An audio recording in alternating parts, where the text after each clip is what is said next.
Desde esta mañana hemos sido testigos de un intenso recorrido que ha dedicado una especial atención a los elementos que condujeron al nacimiento de las ciudades y que ha revisado los distintos modelos sociales, económicos e ideológicos que los han caracterizado.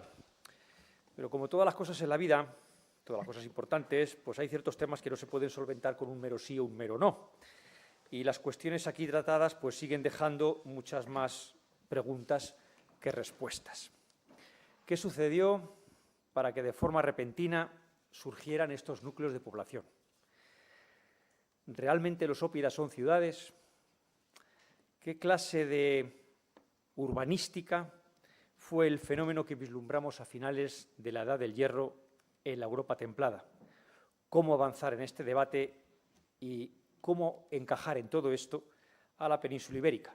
Así que tienen ustedes ya temas de debate para ir tratando y para ir preguntando. Y, por tanto, en el tiempo que nos queda, aproximadamente 30 minutos antes de dar cierre a la sesión, pues tienen ustedes plena libertad para hacer las preguntas que deseen y entablar el debate.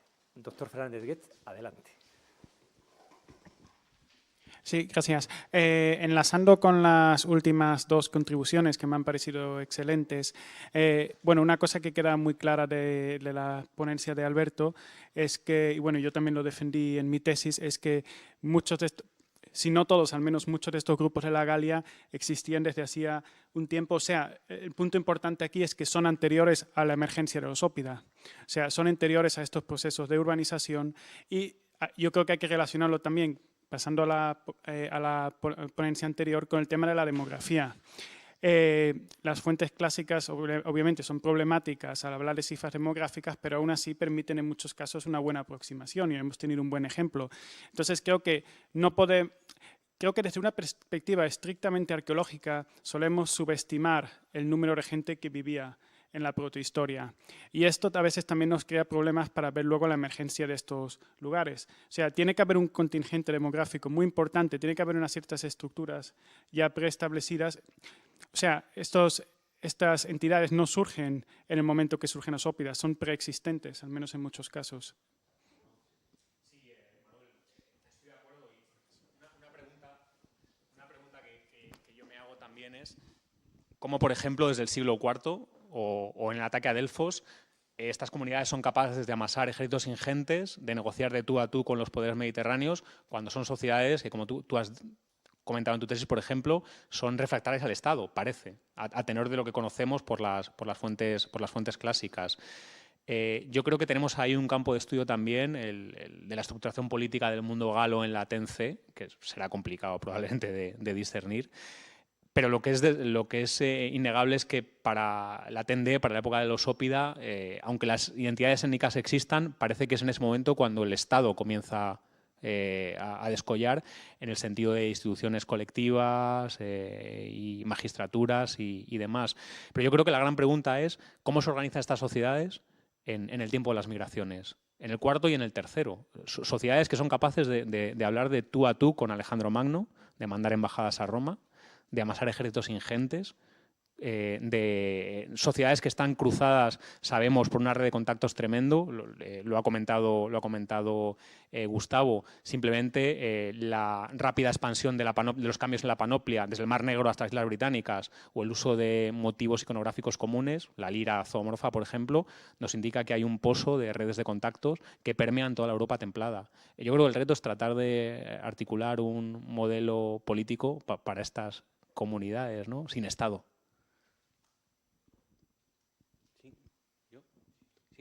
Yo tenía una pregunta, he disfrutado mucho esta tarde igual que por la mañana, pero tenía una pregunta para los dos últimos ponentes, la pregunta dúplice. Me gustaría saber qué opinan en el caso de, cuando hablamos de ciudades-estado, en el caso de Secaiza y Tamusia, ¿cuál es su opinión al respecto con la tesis de López?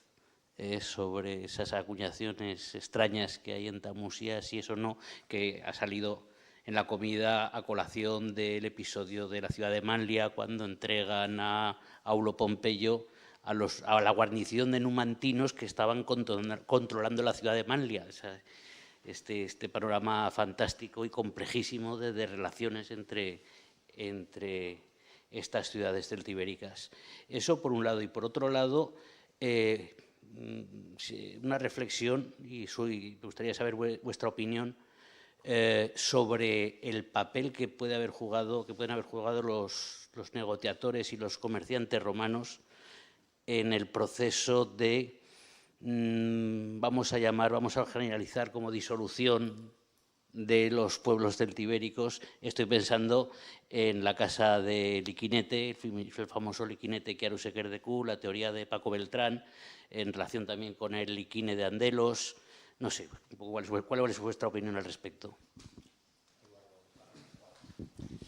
Bueno, por el orden que has planteado las preguntas respecto a Tamusia, y aquí hay voces más acreditadas que la mía, está Luis Brocal, está la doctora Martín Bravo, es un tema complejo. Es un tema complejo porque tenemos solo la evidencia numismática, con muy poco contexto, por no decir nada, desde el punto de vista de localización o hallazgos de numerario en el contexto de Villas Viejas de Tamuja, que es ámbito betón.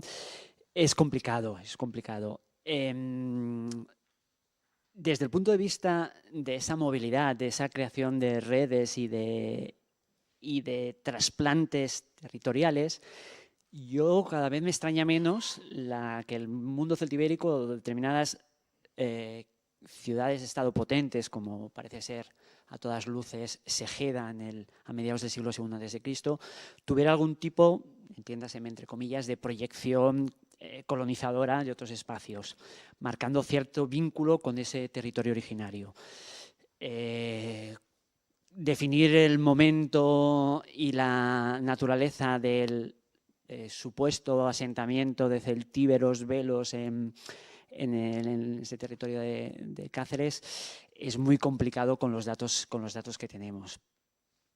El momento en que si es así, se verifique esa localización, pues sí que habrá que dar vueltas. Pero bueno, los planteamientos,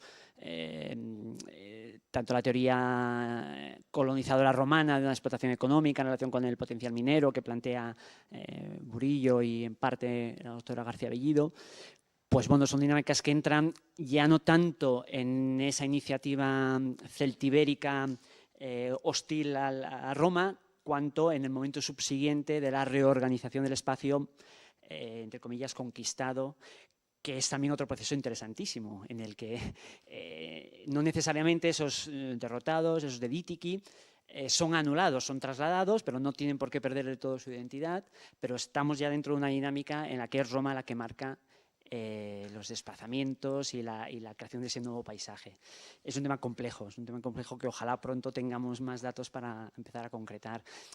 La tesis de López Sánchez me parece sugerente, pero me parece muy problemática, ¿no? Desde el punto de vista de entender que determinadas cecas son el resultado de asentamientos militares. Bueno, creo que es complicado y habría que matizar, ¿no?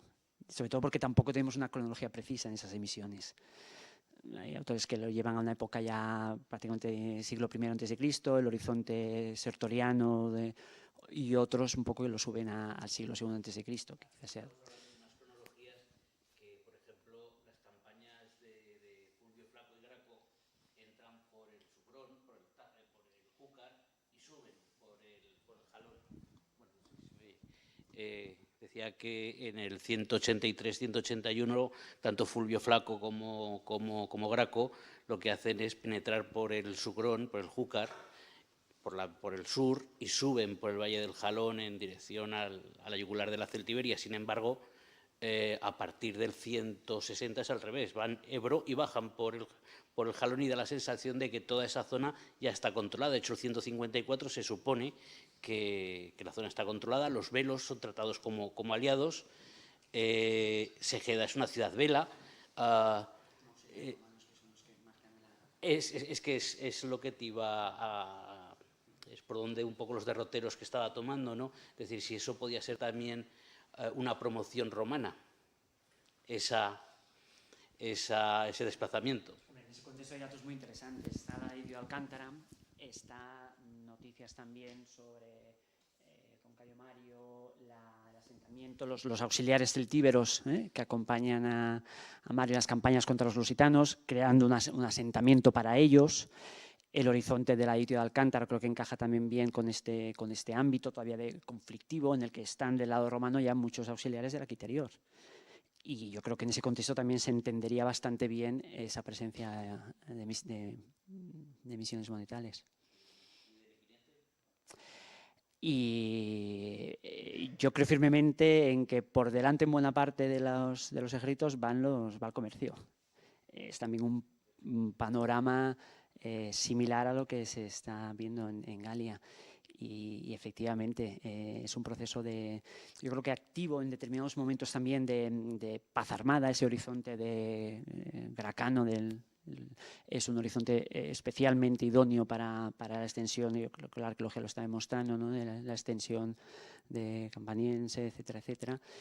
Y es una dinámica que hay que incluir cada vez más en el debate, el elemento comercial, en paralelo o por delante de las legiones.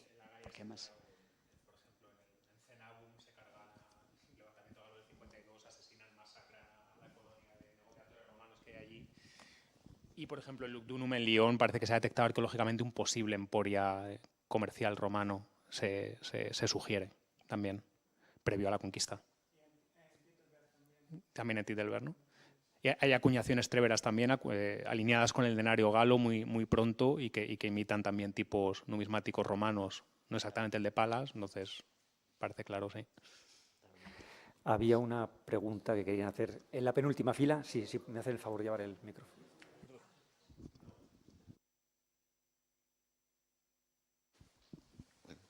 Es de la última intervención del señor Alberto Pérez, que me ha gustado particularmente. Yo llevo desde el año 1900,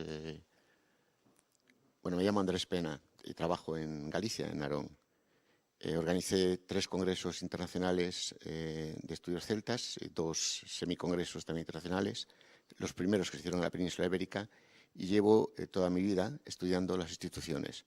Un proyecto del Seminario de Estudios Gallegos, que era el estudio de una comarca, en este caso la Tierra de Trasancos, que estaba perfectamente documentada. Tiene una enorme documentación, la colección diplomática de Jubia, de documentos de más de 1000 años de antigüedad en la Edad Media, ¿no?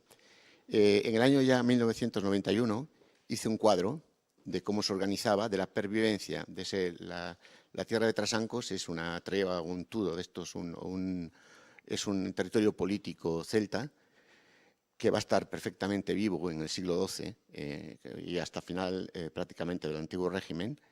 Y este territorio hizo un cuadro sinóptico donde recogía cómo se organizaba y observé que había una continuidad absoluta de ese mundo prerromano.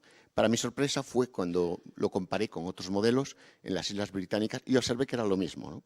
Tiempo después, desmenuzando todo lo que es la parte jurisdiccional de límites, la parte de metrología, la parte de derecho público, privado, observé también las mismas, por ejemplo, la penúltima cláusula del bronce de Botorrita que pusieron antes ahí, que cada uno tiene sus lecturas. Yo también tengo en Tocoitei yo, Surantiomu, Auseti, Uratimue, Tecame, Tantatus. Esa cláusula está repetida hasta el siglo XII en un montón de, o sea, quien quiera que, o sea, Tocoitei en latín sería quaecunque, ausus, esto, pues pague tanto, ¿no? Tecame, Tantatus en este caso, ¿no?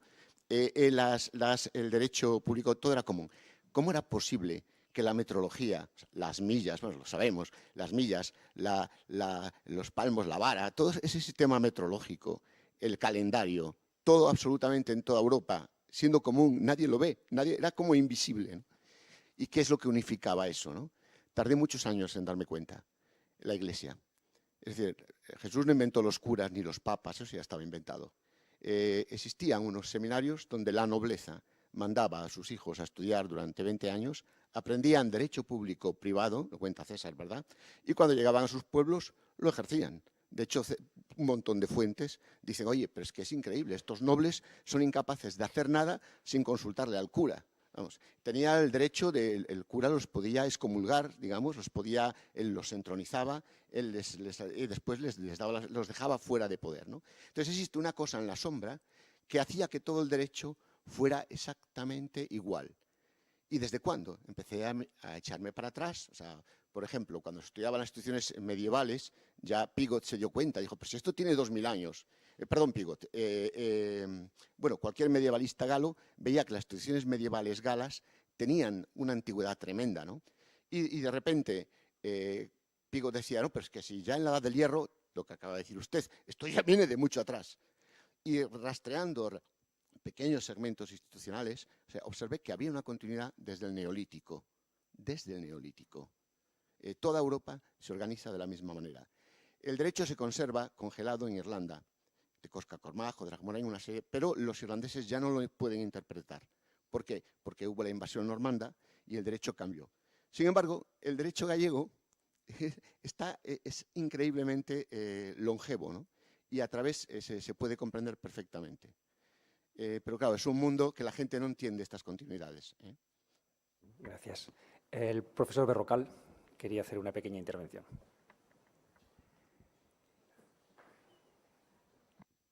Era breve, pero ya sobre ese tema es la hipótesis de, bueno, lo que está trabajando Stefan Fichtel desde hace años en la reconstrucción. No, esto es del 2000. Bueno, pero si no era sola, no es. Muy bien.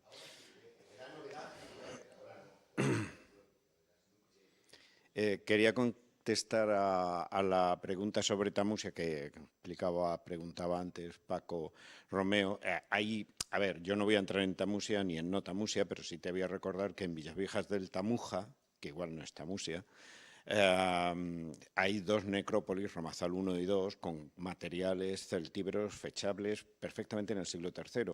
Y esa proyección se lleva hasta Évora, en Portugal, por ejemplo, en Herdades das Casas, ¿no? O incluso en el propio Badajoz, en la necrópolis de la calle Madre de Dios, que está desgraciadamente muy mal publicada, también hay fíbulas y materiales celtibéricos relativamente antiguos, que no son de época de la conquista, sino anteriores a la conquista. Esa proyección celtibérica hacia el suroeste yo creo que está bastante bien aquilatada. Profesor Lorio. No, en la misma línea, vamos a ver, Villaviejas del Tamuja tiene una necrópolis más antigua, el Mercadillo, que no tiene nada que ver. O sea, se ve que hay, de repente, ¿no?, hay un cambio sustancial con la aparición de, bueno, las tumbas. Acaba de publicarse la monografía.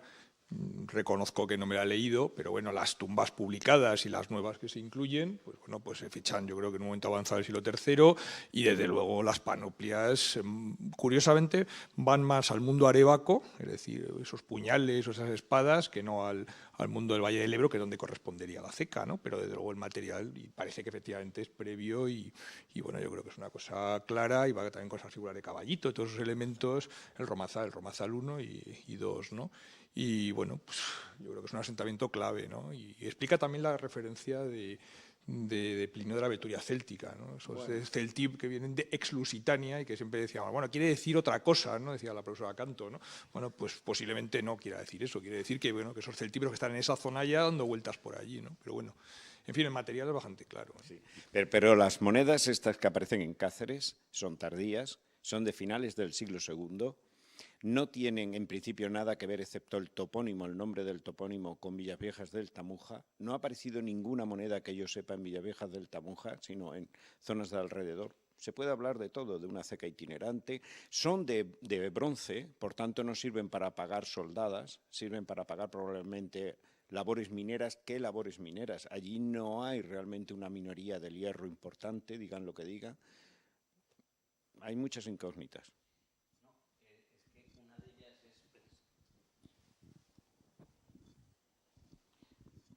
Una de ellas, como bien dices, es la misma cronología de esas acuñaciones. López, yo reconozco que cuando leí el artículo lo tuve que volver a releer otra vez.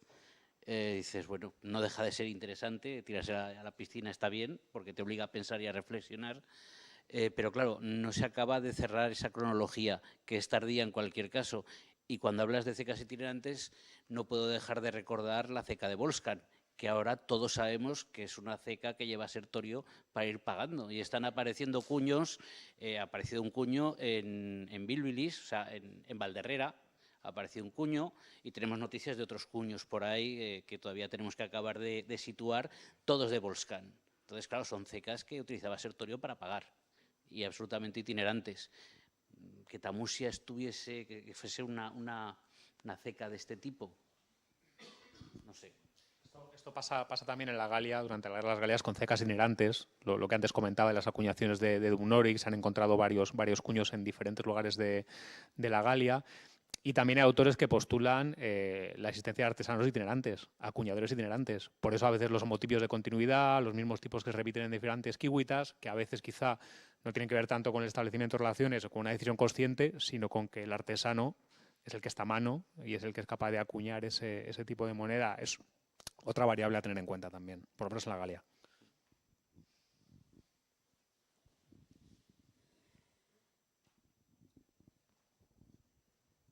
Perdón por repetir otra vez. Querías, bueno, una pregunta y un comentario. La pregunta es sobre el término anarquía, que Eduardo usó basado en algunas propuestas. Yo tengo un poco de problema con el término porque para mí representa una visión muy romana, en el sentido de que hay anarquía, Roma pone orden, ¿no? Lo veo muy como justificativo de la conquista, pero a lo mejor puedes expandir un poco este aspecto. Y luego, respecto al tema de la etnicidad, para la Galia habías propuesto una mayor profundidad temporal de muchos de estos grupos. Para el caso de la península ibérica, sigue siendo en muchos casos la visión, no de todo el mundo, evidentemente, pero por mucha gente predominante, de que estos son identidades que surgen básicamente en el marco de la interacción con Cartago y con Roma. Yo tenderé a verlo un poco más similar con el caso galo, pero a lo mejor vosotros podéis comentar un poco sobre estos aspectos. Respecto a anarquía, es una nomenclatura que acuña y consagra Eckstein en su libro, y va no solo en la línea de esa competencia inherente a un sistema de conflicto, cuanto también a la ausencia, según el modelo de Eckstein y el realismo más puro, más radical, la ausencia de una reglamentación internacional en las disputas entre estados. Es decir, no contempla que hubiera algún modelo arcaico de ius gentium, por utilizar el término latino, y en ese sentido cree que es un instinto belicista, anárquico, basado en la competencia. En realidad viene a ser una ampliación, una extrapolación del modelo de Harris sobre el imperialismo romano, pero Harris lo aplica exclusivamente a Roma como actor y Eckstein lo amplía al horizonte multipolar, pero la esencia de fondo, la competencia y la falta de una reglamentación, la falta de un horizonte diplomático para vías de construcción de cooperación es lo que no contempla, de ahí la idea de anarquía.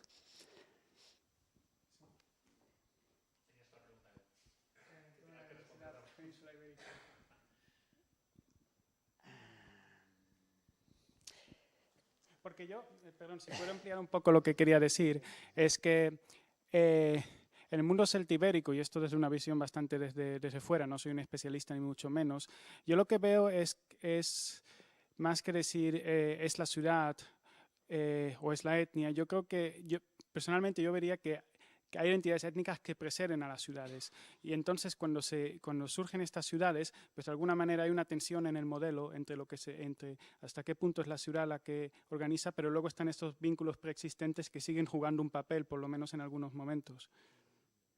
Y en cierto sentido es una mezcla de modelos, ¿no? Entre el modelo de la ciudad-estado con un modelo tribal parecido al de los ethnic civitates de la Galia.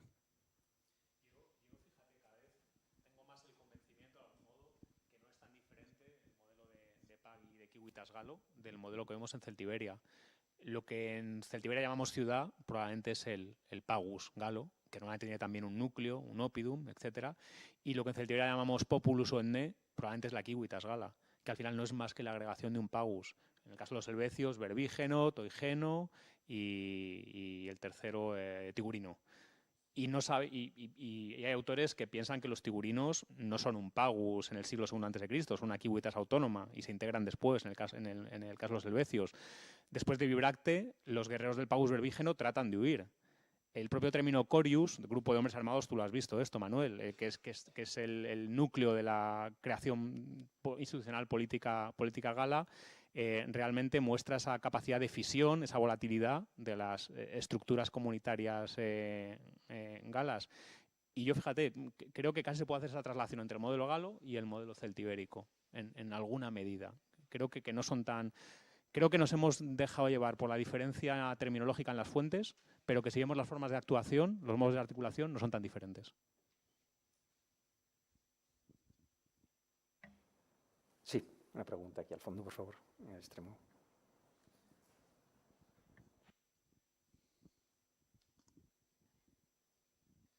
Bueno, a mí me ha parecido muy interesante que ha salido en 2 de las conferencias la idea de la memoria como vínculo de estas comunidades, ¿no? Y sobre todo, muy interesante en la exposición de Eduardo cómo se puede rastrear la memoria a través de las fuentes, ¿no? Pero también, bueno, el profesor Quesada ha apuntado alguna cosa también sobre cómo rastrear la memoria a través del registro arqueológico, ¿no? Hablando así un poco que ha hablado del famoso puñal de Pintia o del depósito Flavio de Capote, por ejemplo, en una continuidad un poco de memoria en generaciones posteriores que hay. Y me parece muy interesante también el tema de las cerámicas numantinas, ¿no? Como una forma quizá de las élites en un momento tardío ya romano de intentar recuperar su cohesión social, ¿no? Su cohesión, su recuerdo frente a unos intentos de aculturización, ¿no? Entonces me gustaría saber, bueno, pues qué trabajos están haciendo sobre ese campo, qué cosas interesantes pueden aportar desde el estudio, desde la investigación.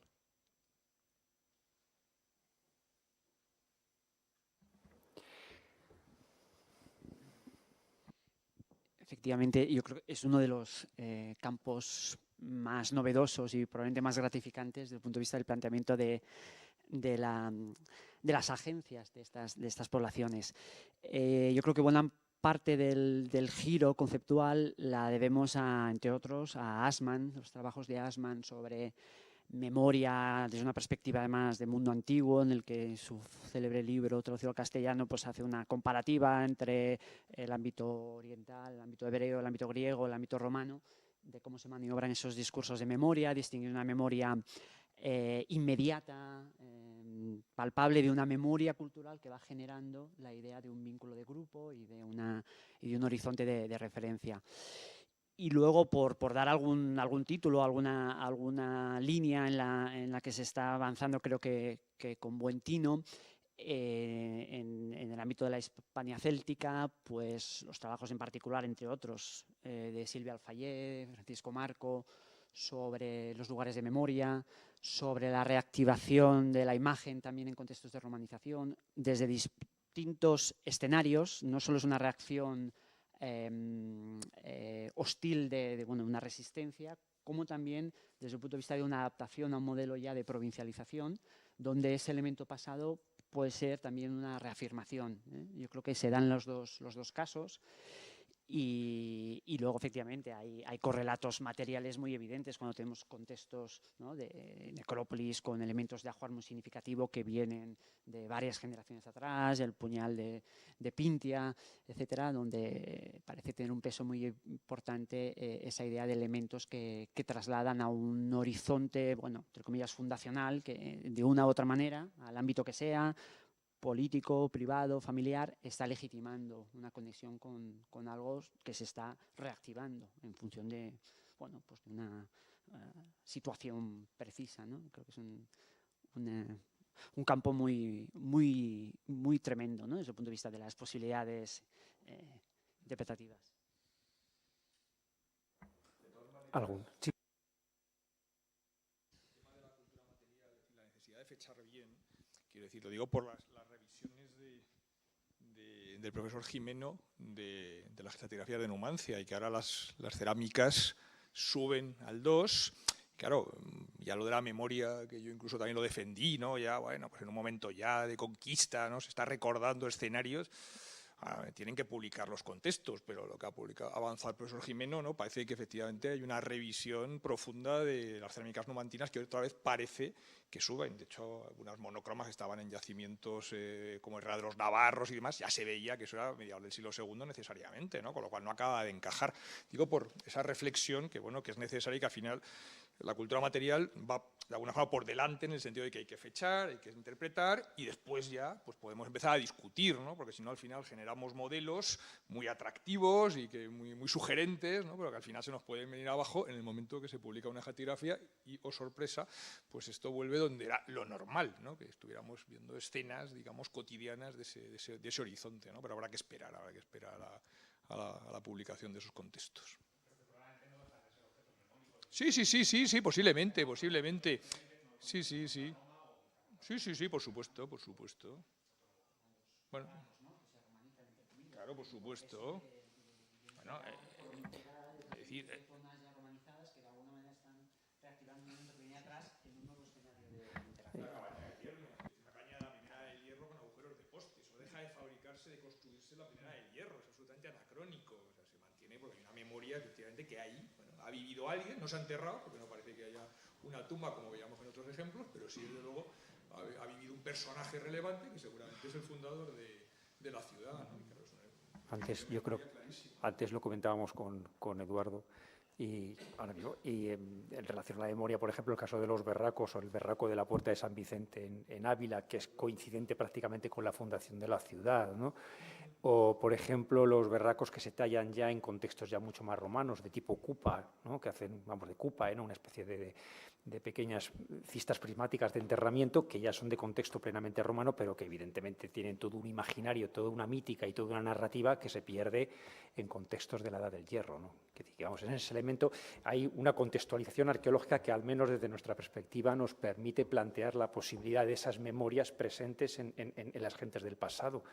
Y ejemplos como esos nos llevarían muchísimo más atrás en el tiempo, en cualquier caso, pero en estos contextos de finales del Hierro y de comienzos del mundo romano, donde la narrativa en estas poblaciones, ante la nueva situación de globalización que implica el mundo romano, se hace mucho más sugerente y mucho más importante, ¿no? Había una pregunta detrás de ti, Eduardo. Bueno, yo es que... Parece que ¿se oye?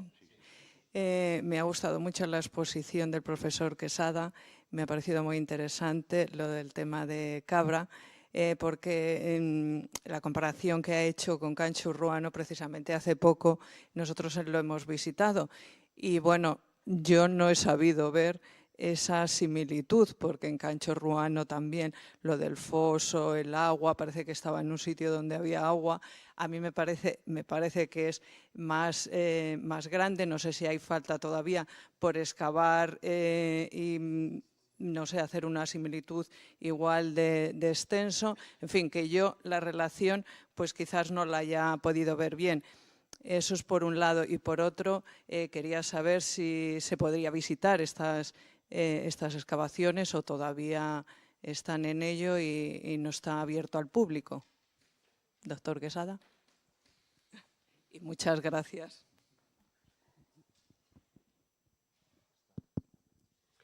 No está abierto al público, de hecho está ahora cubierto y ahora en verano volveremos a trabajar para iniciar la fase de puesta en valor.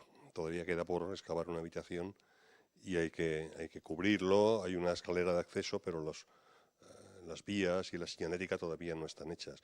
Pasarán, dependiendo de los presupuestos, porque esto lo está pagando exclusivamente el Ayuntamiento de Cabra, la Junta de Andalucía no pone un euro, pues dependiendo de los presupuestos de un pueblo de 20.000 habitantes, pues yo calculo que en 3 años estará completamente visitable, quizá incluso en 2.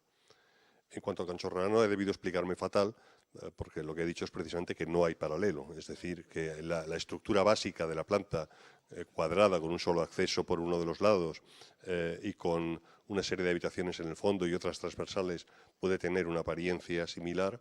De hecho, algunos de los colegas que han ido a verlo han dicho, hombre, esto tiene un aire a estos edificios orientalizantes, pero no, es posterior y estructuralmente puede tener alguna similitud, pero no es en absoluto ni Cancho Ruano ni nada similar.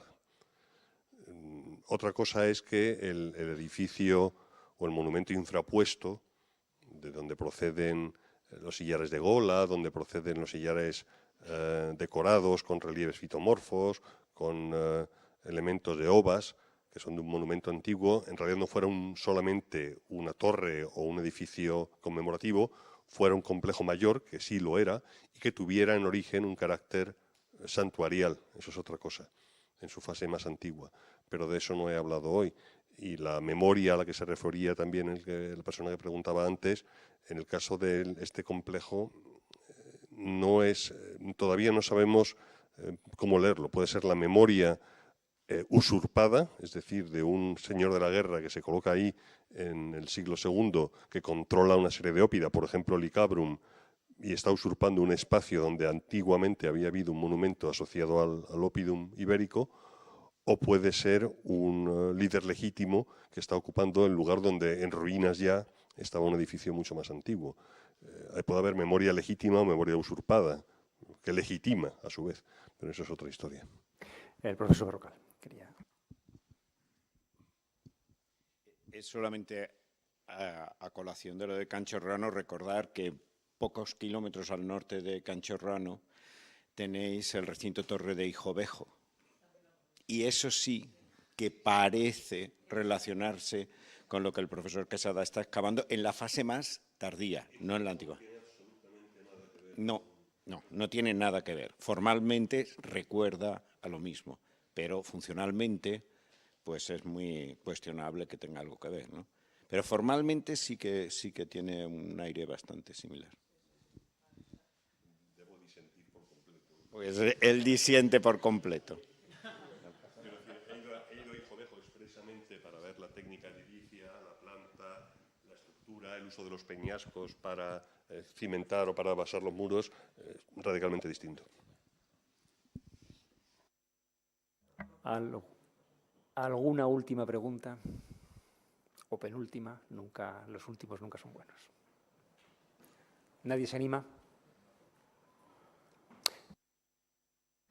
Ha sido un auténtico placer tener a todos y a todas aquí en la reunión, habernos aguantado en esta sesión maratoniana que empezó a las 10 de la mañana, que acaba prácticamente unos minutos antes de las 8 de la tarde. Reitero desde aquí mi enorme agradecimiento a todas y a todos, mi agradecimiento a los ponentes, mi agradecimiento al Museo Arqueológico Nacional por este evento y por acogernos con total y plena libertad.